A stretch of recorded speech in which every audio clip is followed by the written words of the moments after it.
ನಮಸ್ಕಾರ. Doctor M Thippeswamy, ಸಹಾಯಕ ಪ್ರಾಧ್ಯಾಪಕರು, ಅರ್ಥಶಾಸ್ತ್ರ ವಿಭಾಗ, ಸರ್ಕಾರಿ ಪ್ರಥಮ ದರ್ಜೆ ಕಾಲೇಜು, ಕೊರಟಗೆರೆ. ಈ ಒಂದು ವಿಡಿಯೋದಲ್ಲಿ ನಾನು ಆಯ್ಕೆ ಮಾಡಿಕೊಂಡಿರ್ತಕ್ಕಂಥ ವಿಷಯ ಸ್ಪೆಷಲ್ ಡ್ರಾಯಿಂಗ್ ರೈಟ್ಸ್, ವಿಶೇಷ ಸ್ವೀಕಾರದ ಹಕ್ಕುಗಳು. ಕಳೆದ ವಿಡಿಯೋದಲ್ಲಿ ನಾನು ಅಂತಾರಾಷ್ಟ್ರೀಯ ಹಣಕಾಸು ನಿಧಿಯ ಈ ಒಂದು ಉದ್ದೇಶಗಳು, ಅಂತಾರಾಷ್ಟ್ರೀಯ ಹಣಕಾಸು ನಿಧಿಯ ಸಂಘಟನೆ, ಹಾಗೆಯೇ ಅಂತಾರಾಷ್ಟ್ರೀಯ ಹಣಕಾಸು ನಿಧಿಯ ಈ ಒಂದು ಪ್ರಮುಖ ಕಾರ್ಯಗಳ ಬಗ್ಗೆ ನಾನು ಡಿಸ್ಕಷನ್ ಮಾಡಿದ್ದೀನಿ. ಈಗ ವಿಶೇಷ ಸ್ವೀಕಾರದ ಹಕ್ಕುಗಳನ್ನು ಅಂತಾರಾಷ್ಟ್ರೀಯ ಹಣಕಾಸು ನಿಧಿ ಪರಿಚಯಿಸಿದೆ. ಏಕೆ ಪರಿಚಯಿಸಿದೆ ಅಂತಂದರೆ, ಜಾಗತಿಕ ವ್ಯಾಪಾರದಲ್ಲಿ ಅಥವಾ ಅಂತಾರಾಷ್ಟ್ರೀಯ ವ್ಯಾಪಾರದಲ್ಲಿ ಕಂಡುಬಂದಂತಹ ದ್ರವ್ಯತಾ ಸಮಸ್ಯೆಗೆ ಒಂದು ಸೂಕ್ತವಾಗಿರ್ತಕ್ಕಂಥ ಪರಿಹಾರವನ್ನು ಕಲ್ಪಿಸಿಕೊಡೋದಕ್ಕಾಗಿ ವಿಶೇಷ ಸ್ವೀಕಾರದ ಹಕ್ಕುಗಳನ್ನು ಪರಿಚಯಿಸಿದೆ ಅಂತಾರಾಷ್ಟ್ರೀಯ ಹಣಕಾಸು ನಿಧಿ. ಇಂದು ಜಗತ್ತು ಎದುರಿಸುತ್ತಿರುವ ಅತ್ಯಂತ ಅಪಾಯಕಾರಿ ಸಮಸ್ಯೆಗಳಲ್ಲಿ ಅಂತಾರಾಷ್ಟ್ರೀಯ ದ್ರವ್ಯತೆ ಸಮಸ್ಯೆ ಕೂಡ ಒಂದು. ಇಂತಹ ಅಂತಾರಾಷ್ಟ್ರೀಯ ದ್ರವ್ಯತೆ ಸಮಸ್ಯೆಯನ್ನು ಬಗೆಹರಿಸಲು ಅಂತಾರಾಷ್ಟ್ರೀಯ ಹಣಕಾಸು ನಿಧಿ ತೆಗೆದುಕೊಂಡ ವಿಶೇಷ ಪರಿಹಾರದ ಉಪಾಯವೆಂದರೆ ವಿಶೇಷ ಸ್ವೀಕಾರದ ಹಕ್ಕುಗಳನ್ನು ಪರಿಚಯಿಸಿದ್ದು.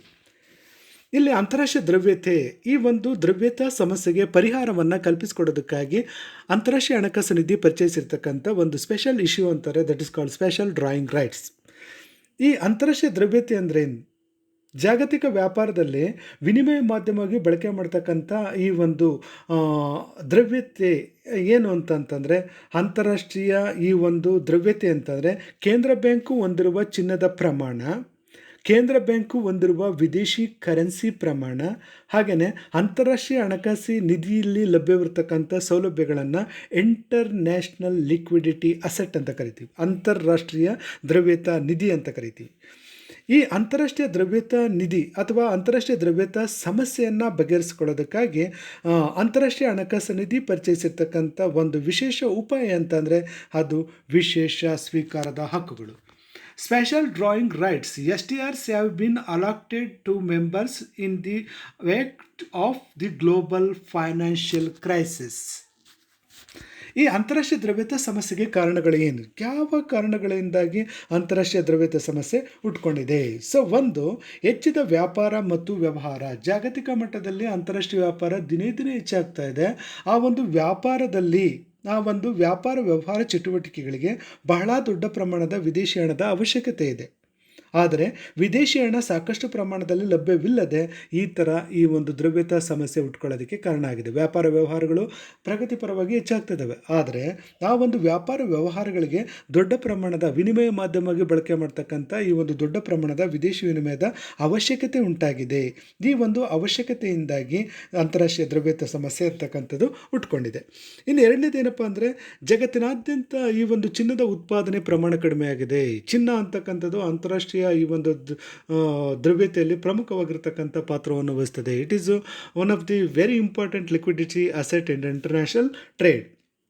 ಈ ಒಂದು ಚಿನ್ನದ ಉತ್ಪಾದನೆ ಪ್ರಮಾಣ ಯಾವಾಗ ಕಡಿಮೆ ಆಯಿತೋ ಆಗ ಈ ಒಂದು ಅತಿ ಹೆಚ್ಚು ದ್ರವ್ಯತೆಯನ್ನು ಹೊಂದಿರತಕ್ಕಂಥ ವಸ್ತು ಯಾವಾಗ ಕಡಿಮೆ ಆಗುತ್ತೋ ಅದರಿಂದ ಈ ಒಂದು ದ್ರವ್ಯತೆ ಸಮಸ್ಯೆ ಹುಟ್ಕೊಳ್ಳೋದಕ್ಕೆ ಕಾರಣ ಆಗಿದೆ.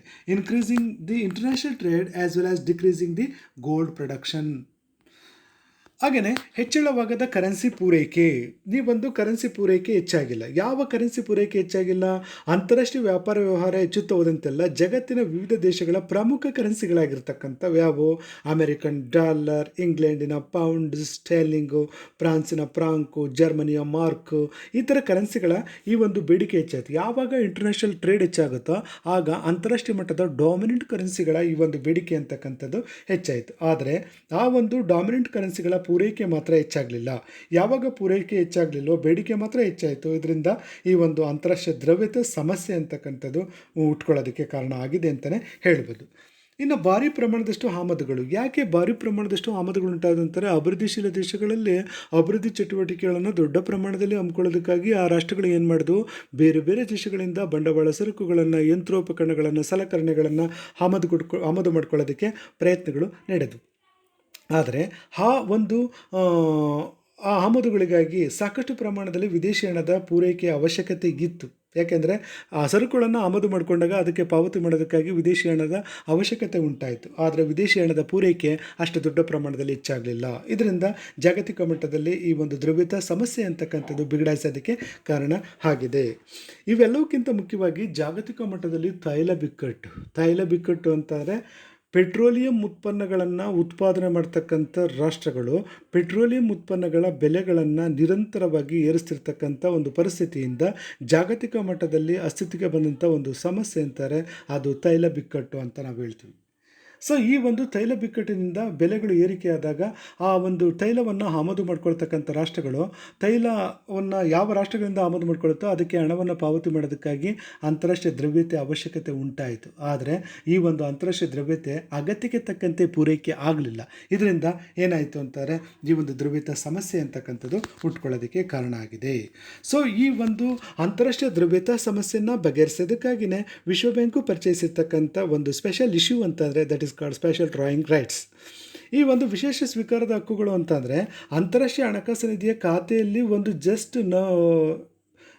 ಖಾತೆಯಲ್ಲಿ ನಮೂದನೆ ಮಾತ್ರ ಅಷ್ಟೇ. ಇದು ಅಂತಾರಾಷ್ಟ್ರೀಯ ಈ ಒಂದು ಹಣಕಾಸು ನಿಧಿಯ ಖಾತೆಯಲ್ಲಿ ನಮೂದನೆ ಮಾತ್ರ. ಯಾವ ದೇಶಕ್ಕೆ ಈ ಒಂದು ಸ್ವೀಕಾರದ ಹಕ್ಕುಗಳು ಬೇಕಾಗಿರ್ತಾವೋ ಆ ದೇಶವು ನಿಧಿಗೆ ಅರ್ಜಿಯನ್ನು ಸಲ್ಲಿಸಿದ್ದೆ ಆದರೆ ಅಂತಾರಾಷ್ಟ್ರೀಯ ಹಣಕಾಸು ನಿಧಿ ಅದನ್ನು ಮಂಜೂರು ಮಾಡಿ ಪುಸ್ತಕದಲ್ಲಿ ನಮೂದಿಸುತ್ತದೆ. ಕೇವಲ ಪುಸ್ತಕದ ನಮೂದನೆಯಿಂದ ಸದಸ್ಯ ದೇಶಕ್ಕೆ ದ್ರವ್ಯತೆ ದೊರೆತಂತಾಗುತ್ತದೆ. ಆದ್ದರಿಂದ ವಿಶೇಷ ಸ್ವೀಕಾರದ ಹಕ್ಕುಗಳನ್ನು ಏನಂತ ಕರೀತಾರೆ? ಪೇಪರ್ ಗೋಲ್ಡ್ ಎಂದು ಕರೆಯಲಾಗುತ್ತದೆ, ಕಾಗದದ ಚಿನ್ನ ಎಂದು ಕರೆಯಲಾಗುತ್ತದೆ. ಯಾವುದನ್ನು? Special drawing ರೈಟ್ಸನ್ನು. ಸೊ ಈ STRಗಳ ವ್ಯಾಲ್ಯೂವನ್ನು ಹೇಗೆ ನಿಗದಿಪಡಿಸ್ತಕ್ಕಂಥದ್ದು ಅಂತಕ್ಕಂಥ ಒಂದು ಸಮಸ್ಯೆ ಬಂದಂಥ ಸಂದರ್ಭದಲ್ಲಿ ಆರಂಭದಲ್ಲಿ $1 = 1 STR ಅಂತ ನಿಗದಿಯಾಗಿತ್ತು. ಸೊ ಈ ಒಂದು ನಿಗದಿಯಾದ ನಂತರ ಜಗತ್ತಿನ ಮಟ್ಟದಲ್ಲಿ ಕೆಲವು ವಿಮರ್ಶೆಗಳು ಬಂದು ಏನಂತಾರೆ, ಅಂತಾರಾಷ್ಟ್ರೀಯ ಈ ಒಂದು ದ್ರವ್ಯತೆ ವಿಚಾರಕ್ಕೆ ಬಂದಂಥ ಸಂದರ್ಭದಲ್ಲಿ ಅಮೆರಿಕದ ಡಾಲರ್ಗೆ ಹೆಚ್ಚಿನ ಪ್ರಾಧಾನ್ಯತೆ ನೀಡಲಾಗ್ತಿದೆ ಅಂತ ಟೀಕೆಗಳು ಬಂದಂಥ ಸಂದರ್ಭದಲ್ಲಿ IMF ಈ ರೀತಿ ನಿಗದಿಯಾಗ್ತಕ್ಕಂಥ ಒಂದು ವ್ಯವಸ್ಥೆಯನ್ನು ಕೈ ಬಿಟ್ಬಿಟ್ಟು ಈಗ ಏನು ಮಾಡ್ತಾ ಇದೆ ಅಂತಂದರೆ 5 ದೇಶಗಳ ಪ್ರಮುಖ ನಾಣ್ಯಗಳು, ಆ ಪ್ರಮುಖ ನಾಣ್ಯಗಳ ಈ ಒಂದು ವಿದೇಶಿ ವಿನಿಮಯ ಮಾರುಕಟ್ಟೆಗಳಲ್ಲಿ ಆಗ್ತಕ್ಕಂಥ ವಿನಿಮಯ ದರದಲ್ಲಿ ಆಗ್ತಕ್ಕಂಥ ಬದಲಾವಣೆಗಳ ಆಧಾರದ ಮೇಲೆ ಈಗ ವಿಶೇಷ ಸ್ವೀಕಾರದ ಹಕ್ಕುಗಳ ಮೌಲ್ಯವನ್ನು ನಿರ್ಧರಿಸಲಾಗ್ತಾ ಇದೆ. ಅಟ್ ಪ್ರೆಸೆಂಟ್ ಏನಪ್ಪ ಮಾಡ್ತಾರೆ ಅಂತಾರೆ, ಪ್ರಮುಖ ಡಾಮಿನೆಂಟ್ ಕರೆನ್ಸಿ ಇಂಟರ್ನ್ಯಾಷನಲ್ ಲೆವೆಲ್ ಇರ್ತಕ್ಕಂಥ ಪ್ರಮುಖ ಕರೆನ್ಸಿಗಳು ಜಪಾನ್ ಯೆನ್ನು, ಅಮೆರಿಕದ ಡಾಲರು, ಬ್ರಿಟನ್ನ ಪೌಂಡು, ಸ್ಟೆರ್ಲಿಂಗ್, ಯೂರೋ. ಸೊ ಈ ಥರ ಪ್ರಮುಖ ಡಾಲರ್ಗಳ ಮೌಲ್ಯದಲ್ಲಿ ಆಗ್ತಕ್ಕಂಥ ಬದಲಾವಣೆಗಳ ಆಧಾರದ ಮೇಲೆ ಈಗ ಪ್ರಸ್ತುತ ವಿಶೇಷ ಸ್ವೀಕಾರದ ಹಕ್ಕುಗಳ ಮೌಲ್ಯವನ್ನು ನಿರ್ಧರಿಸಲಾಗುತ್ತದೆ. ಸೊ ಇಷ್ಟು ಈ ಒಂದು ವಿಶೇಷ ಸ್ವೀಕಾರದ ಹಕ್ಕುಗಳು. ಈ ಒಂದು ವಿಶೇಷ ಸ್ವೀಕಾರದ ಹಕ್ಕುಗಳನ್ನು ಯಾಕೆ IMF ಇಂಟ್ರೊಡ್ಯೂಸ್ ಮಾಡಿದ್ದು, ಹಾಗೆಯೇ ಈ ಒಂದು ವಿಶೇಷ ಸ್ವೀಕಾರದ ಹಕ್ಕುಗಳ ಮೌಲ್ಯವನ್ನು ಹೇಗೆ ನಿರ್ಧರಿಸಲಾಗುತ್ತೆ, ಹಾಗೆಯೇ ಏಕೆ ಇದನ್ನು ಪೇಪರ್ ಗೋಲ್ಡ್ ಅಂತ ಕರೀತಾರೆ. ಯಾಕೆ ಇದನ್ನು ಪೇಪರ್ ಗೋಲ್ಡ್ ಅಂತ ಕರೀತಾರೆ ಅಂತಂದರೆ, ಇದು ಕೇವಲ ಅಂತಾರಾಷ್ಟ್ರೀಯ ಹಣಕಾಸು ನಿಧಿಯ ಲೆಕ್ಕದ ಪುಸ್ತಕದಲ್ಲಿ ನಮೂದನೆ ಮಾಡ್ತಕ್ಕಂಥ ಪ್ರಕ್ರಿಯೆ ಆಗಿರೋದ್ರಿಂದ ಇದನ್ನು ನಾವೇನಂತ ಕರಿತೀವಿ, ಕಾಗದದ ಚಿನ್ನ ಎಂದು ಕರೆಯಲಾಗುತ್ತದೆ. ಯಾವುದನ್ನು? ಸ್ಪೆಷಲ್ ಡ್ರಾಯಿಂಗ್ ರೈಟ್ಸನ್ನು. ಈಗ ನೆಕ್ಸ್ಟ್ ಇನ್ನೊಂದು ಕಾನ್ಸೆಪ್ಟ್ ಅಂತ ಅಂದರೆ ಅಂತಾರಾಷ್ಟ್ರೀಯ ಹಣಕಾಸು ನಿಧಿಯ ಸಾಧನೆಗಳು, ದಿ ಅಚೀವ್ಮೆಂಟ್ ಆಫ್ IMF. ಅಂತಾರಾಷ್ಟ್ರೀಯ ಹಣಕಾಸಿನ ಸಂಸ್ಥೆಯಾಗಿ ನಿಧಿಯು ಅತ್ಯಂತ ಮಹತ್ವದ ಪಾತ್ರವನ್ನು ನಿರ್ವಹಿಸಿದೆ. ಯಾವ ರೀತಿ ನಿರ್ವಹಿಸಿದೆ, ಅದರ ಸಾಧನೆಗಳೇನು ಅನ್ನೋದನ್ನು ನಾವು ನೋಡಿದಂಥ ಸಂದರ್ಭದಲ್ಲಿ the achievement of IMF. Some of the major achievements of IMF are as follows. So ಒಂದು, ದ್ರವ್ಯತಾ ಸಮಸ್ಯೆಗೆ ಪರಿಹಾರ ಸಿಕ್ಕಿದೆ.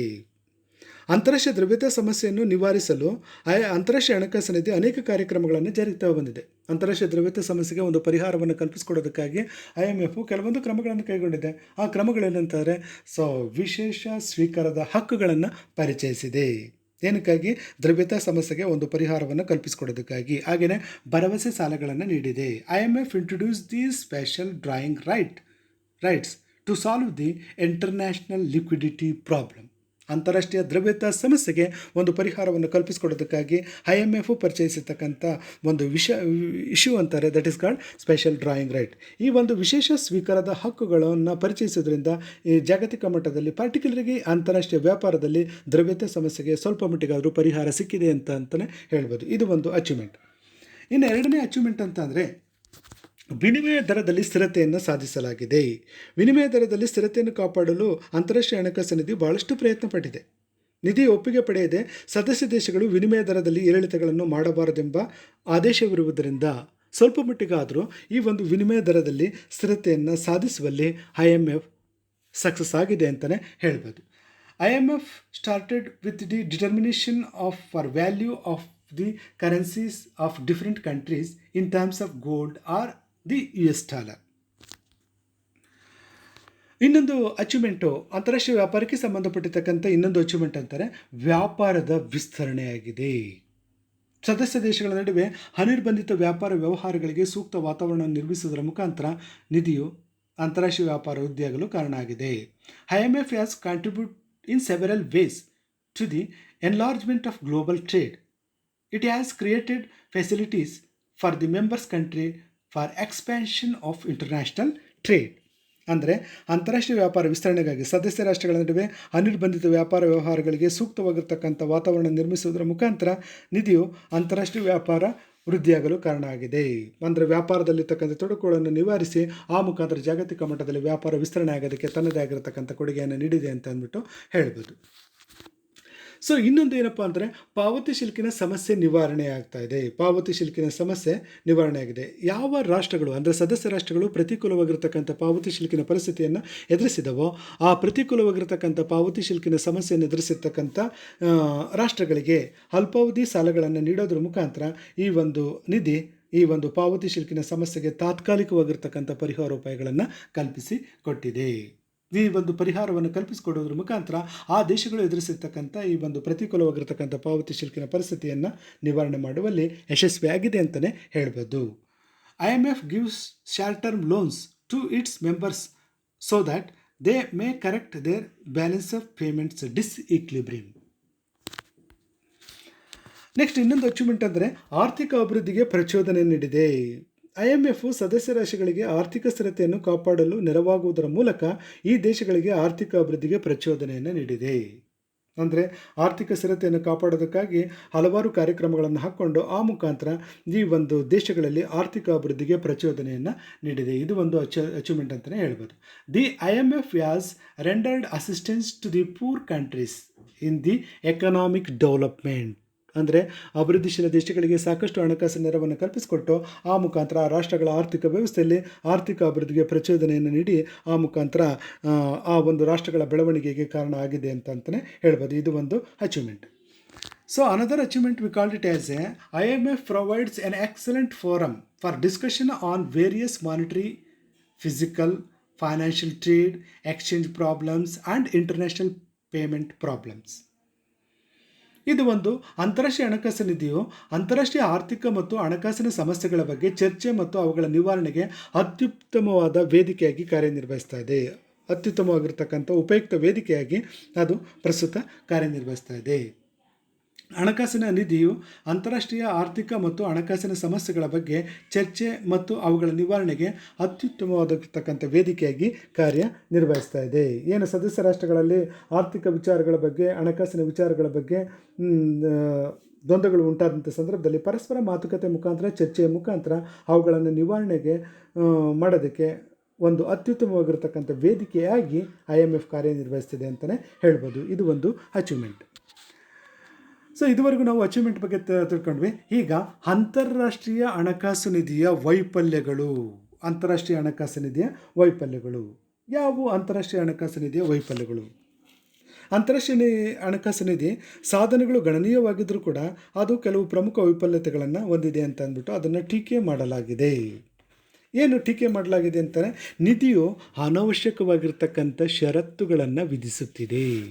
ಸದಸ್ಯ ರಾಷ್ಟ್ರಗಳಿಗೆ ಸಾಲವನ್ನು ಮಂಜೂರು ಮಾಡುವ ಸಂದರ್ಭದಲ್ಲಿ ಅಥವಾ ಸಾಲಗಳನ್ನು ನೀಡ್ತಕ್ಕಂಥ ಸಂದರ್ಭದಲ್ಲಿ ಅನಗತ್ಯವಾಗಿರ್ತಕ್ಕಂಥ ಷರತ್ತುಗಳನ್ನು ವಿಧಿಸುವುದಷ್ಟೇ ಅಲ್ಲದೆ ಅಧಿಕ ಬಡ್ಡಿ ದರವನ್ನು ನಿರ್ಧರಿಸ್ತಾ ಇದೆ ಅಥವಾ ವಿಧಿಸ್ತಾ ಇದೆ. ಇದರಿಂದ ಬಹುತೇಕ ಅಭಿವೃದ್ಧಿಶೀಲ ದೇಶಗಳು IMFಯಿಂದ ಸಾಕಷ್ಟು ಪ್ರಮಾಣದಲ್ಲಿ ಸಾಲವನ್ನು ಪಡೆಯೋದಕ್ಕಾಗದೇ ಆ ರಾಷ್ಟ್ರಗಳು ತ್ವರಿತವಾಗಿ ಅಭಿವೃದ್ಧಿಯನ್ನು ಸಾಧಿಸೋದಕ್ಕೆ ಸಾಧ್ಯ ಆಗ್ತಾ ಇಲ್ಲ. ಹಾಗೆಯೇ ಇನ್ನೊಂದು ಡಿಫಾಲ್ಟ್ ಫೇಲ್ಯೂರ್ ಏನಪ್ಪ ಅಂದರೆ ವಿನಿಮಯ ದರದ ಸ್ಥಿರತೆ ಕಾಪಾಡುವಲ್ಲಿ ಯಶಸ್ವಿಯಾಗಿಲ್ಲ. IMF ವಿನಿಮಯ ದರದಲ್ಲಿ ಸ್ಥಿರತೆಯನ್ನು ಕಾಪಾಡುವ ವಿಷಯದಲ್ಲಿ ಅಷ್ಟೊಂದು ಯಶಸ್ವಿಯಾಗಿಲ್ಲ. ಸದಸ್ಯ ದೇಶಗಳು ಒಂದು ಮಿತಿಯ ಒಳಗಡೆ, ಅಂದರೆ ಮಿತಿ ಅಂತಾರೆ 10% ಒಳಗಡೆ ನಿಧಿಯ ಅನುಮತಿಯೊಂದಿಗೆ ವಿನಿಮಯ ದರದಲ್ಲಿ ಏರಿಳಿತಗಳನ್ನು ಮಾಡಬಹುದೇ ಹೊರತು ತಮಗಿಷ್ಟ ಬಂದ ರೀತಿಯಲ್ಲಿ ಬದಲಾವಣೆಗಳನ್ನು ಮಾಡುವಂತಿಲ್ಲ. ಆದರೆ ಅನೇಕ ಸದಸ್ಯ ದೇಶಗಳು ಏಕಪಕ್ಷೀಯವಾಗಿ ತಮ್ಮ ಕರೆನ್ಸಿಯ ಅಪಮೌಲ್ಯೀಕರಣಕ್ಕೆ ಕೈ ಹಾಕಿದ ನಿದರ್ಶನಗಳಿವೆ. ಅವುಗಳನ್ನು ತಡೆಯುವಲ್ಲಿ ನಿಧಿ ವಿಫಲವಾಗಿದೆ. ಇವತ್ತೇನು IMFನ ಒಂದು ಇದೆಯಲ್ಲ 10% ಇದರಲ್ಲಿ ಏರುಪೇರು ಮಾಡ್ಕೊಳ್ಳೋದಕ್ಕೆ ಅವಕಾಶವನ್ನು ಮಾಡಿಕೊಟ್ಟಿತ್ತು, ವಿನಿಮಯ ದರದಲ್ಲಿ ಏರುಪೇರು ಮಾಡ್ಕೊಳ್ಳೋದಕ್ಕೆ ಅವಕಾಶ ಮಾಡಿಕೊಟ್ಟಿತ್ತು. ಆದರೆ ಕೆಲವೊಂದು ರಾಷ್ಟ್ರಗಳು ಅದನ್ನು ಗಾಳಿಗೆ ತೂರಿಬಿಟ್ಟು ಏಕಪಕ್ಷೀಯವಾಗಿ ತಮ್ಮ ದೇಶದ ಕರೆನ್ಸಿ ಮೌಲ್ಯವನ್ನು ಅಪಮೌಲ್ಯಗೊಳಿಸ್ತಕ್ಕಂಥ ಒಂದು ಪ್ರಕ್ರಿಯೆಗೆ ಮುಂದಾಗಿದ್ದಾವೆ. ಯಾಕೆಂದರೆ ರಫ್ತುಗಳನ್ನು ಹೆಚ್ಚು ಮಾಡಿ ಆಮದುಗಳನ್ನು ನಿಯಂತ್ರಣ ಮಾಡೋದಕ್ಕಾಗಿ ಈ ಒಂದು ಅಪಮೌಲ್ಯೀಕರಣ ಅಂತಕ್ಕಂಥ ಒಂದು ಪ್ರಕ್ರಿಯೆಗೆ ಮುಂದಾಗಿದ್ದಾವೆ. ಸೊ ಇದರಿಂದ ವಿನಿಮಯ ದರದಲ್ಲಿ ಸ್ಥಿರತೆಯನ್ನು ಕಾಪಾಡುವಲ್ಲಿ IMF ವಿಫಲವಾಗಿದೆ ಅಂತಲೇ ಹೇಳ್ಬೋದು. ಹಾಗೆಯೇ ವಿನಿಮಯ ನಿರ್ಬಂಧಗಳನ್ನು ನಿವಾರಿಸುವಲ್ಲಿ ಯಶಸ್ವಿಯಾಗಿಲ್ಲ. ವಿನಿಮಯ ದರದ ಈ ಒಂದು ಸ್ಥಿರತೆಯನ್ನು ಕಾಪಾಡ್ತಕ್ಕಂಥ ವಿಚಾರದಲ್ಲಿಯೂ ಅದು ಸಕ್ಸಸ್ ಆಗಿಲ್ಲ. ಜೊತೆಗೆ ವಿನಿಮಯ ನಿರ್ಬಂಧಗಳನ್ನು ಕಾಪಾಡ್ತಕ್ಕಂಥ ವಿಚಾರದಲ್ಲಿ ಕೂಡ ಅದು ಸಕ್ಸಸ್ಸು ಆಗಿಲ್ಲ. ಇಂದು ಹಲವು ದೇಶಗಳು ವಿವಿಧ ರೀತಿಯ ವಿನಿಮಯ ನಿರ್ಬಂಧಗಳನ್ನು ಜಾರಿಗೆ ತಂದಿವೆ. ಅಂದರೆ ರಫ್ತುಗಳನ್ನು ಮಾಡ್ತಕ್ಕಂಥ ವಿಚಾರದಲ್ಲಿ, ಆಮದುಗಳನ್ನು ಮಾಡ್ತಕ್ಕಂಥ ವಿಚಾರದಲ್ಲಿ ಹಲವಾರು ಸುಂಕಗಳ ಹೆಸರಿನಲ್ಲಿ, ಕೋಟಾಗಳ ಹೆಸರಿನಲ್ಲಿ ನಿರ್ಬಂಧಗಳನ್ನು ವಿಧಿಸಿ ಆ ಮುಖಾಂತರ ಅಂತಾರಾಷ್ಟ್ರೀಯ ವ್ಯಾಪಾರ ಸುಗಮವಾಗಿ ನಡ್ಕೊಂಡು ಹೋಗೋದಕ್ಕೆ ಹಾದಿಯನ್ನು ಮಾಡಿಕೊಡ್ತಾ ಇಲ್ಲ. ಇದರಿಂದ ಏನಾಗ್ತಾ ಇದೆ, ಅಂತಾರಾಷ್ಟ್ರೀಯ ವ್ಯಾಪಾರ ಕುಂಠಿತ ಆಗ್ತಾ ಇದೆ. ಇಂದು ಹಲವು ದೇಶಗಳು ವಿವಿಧ ರೀತಿಯ ವಿನಿಮಯ ನಿರ್ಬಂಧಗಳನ್ನು ಜಾರಿಗೆ ತಂದಿವೆ. ಇಂತಹ ನಿರ್ಬಂಧಗಳನ್ನು ತಡೆಗಟ್ಟಲು ನಿಧಿ ವಿಫಲವಾಗಿದೆ ಅಂತಲೇ ಹೇಳ್ಬೋದು. ಹೀಗೆ ವಿನಿಮಯ ನಿರ್ಬಂಧಗಳನ್ನು ನಿವಾರಿಸುವಲ್ಲಿ ಅಂತಾರಾಷ್ಟ್ರೀಯ ಹಣಕಾಸು ನಿಧಿ ವಿಫಲವಾಗಿದೆ ಅಂತ ಅಂದ್ಬಿಟ್ಟು ಅದನ್ನು ಟೀಕೆ ಮಾಡಲಾಗಿದೆ. IMF has not been successful in achieving to eliminate foreign exchange restrictions. IMF ಈ ಒಂದು ಫಾರಿನ್ ಎಕ್ಸ್ಚೇಂಜ್ ರಿಸ್ಟ್ರಿಕ್ಷನ್ಸನ್ನು ತಡೆಗಟ್ಟುವಲ್ಲಿ ವಿಫಲವಾಗಿದೆ ಅಂತ ಅಂದ್ಬಿಟ್ಟು ಅದನ್ನು ಟೀಕೆ ಮಾಡಲಾಗಿದೆ. ಇನ್ನೊಂದೇನಪ್ಪ ಅಂದರೆ ಶ್ರೀಮಂತ ದೇಶಗಳ ಕೂಟ ನಿಧಿ ಇಂದು ಶ್ರೀಮಂತ ದೇಶಗಳ ಕಪಿಮುಷ್ಟಿಯಲ್ಲಿ ಕೆಲಸ ಮಾಡುತ್ತಿದೆ ಅಂತ ಅಂದ್ಬಿಟ್ಟು ಟೀಕೆ ಮಾಡಿದ್ದಾರೆ.